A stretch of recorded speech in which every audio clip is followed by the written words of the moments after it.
My name is Nana Echa Asante. 7 years ago, I was diagnosed with ductus carcinoma in situ, also known as DCI, as the earliest form of breast cancer. My cancer was detected early because I was aware after the age of 40 that I needed to get a mammogram done each year.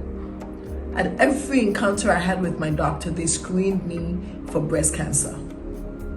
When I met my oncologist surgeon, she embraced me, she hugged me, and she told me that I was going to be okay. She sat me down and went through point by point what my plan was going to be, what I had, and what she envisioned my treatment to look like. After all of that, she allowed me to make the choices that were right for me. She supported me in my decision to have a double mastectomy, even though my cancer was detected early. In addition, she directed me to a patient navigator who was situated in the hospital. The navigator encouraged me to join a support group made up of women who were also going through breast cancer at various stages. We talked, we laughed, we cried, we shared. They inspired me and they motivated me to endure my 11-hour surgery. She advocated on my behalf. The patient, she directed me to community resources. I was getting money for food when I could not work. She helped me to complete my health insurance to ensure that I was able to afford the care that was best and that was right for me. I started the Embrace Society to help create awareness about breast cancer through our Embrace Your Breast campaign. We want to encourage women to know their breasts and to get screened and get it checked as soon as they detect something different, because early detection saves lives. We want to be able to raise funds to provide support like financial support. I once ran into a lady who needed $500 to get a mastectomy. This is a woman who was homeless, but was a hardworking woman who didn't have a place to stay. She was earning the equivalent of $3 a day.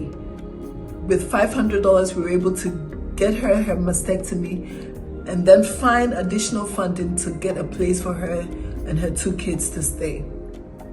We want to help to set up support groups in all the major hospitals that are providing breast care, so that women who are diagnosed can hear from other women like themselves to get the support and the inspiration that I got. We want to position ourselves as a patient navigator, to be the point person for when people are diagnosed, and then we can hold their hand through their healthcare journey. We can refer them to different other agencies that could maybe provide something that we can't. I remember we had a lady who had a mastectomy. She didn't have access to prosthetics. She was using a padlock, a huge padlock with some cotton wool that she would put in a little sack and put in her bra, and that's what served as a prosthetic for her. With $25, I was able to buy one from Amazon, and you should have just seen the pure joy in this woman when she said, I remember clearly, she said, now I can walk up straight because I have this. We want to use platforms like this to be a voice, to advocate for not just the people diagnosed with breast cancer, for their families.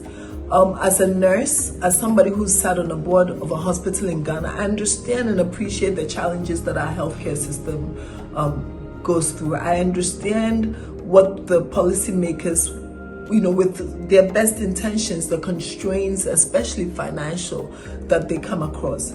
So we want to be able to use platforms like this to say that, listen, this is not a fight that can be won by a survivor group alone, by Embrace, by me, by the policymakers. It requires a collective effort, especially in our environment with all our help. If we're to win this fight, then everybody's voice must be heard.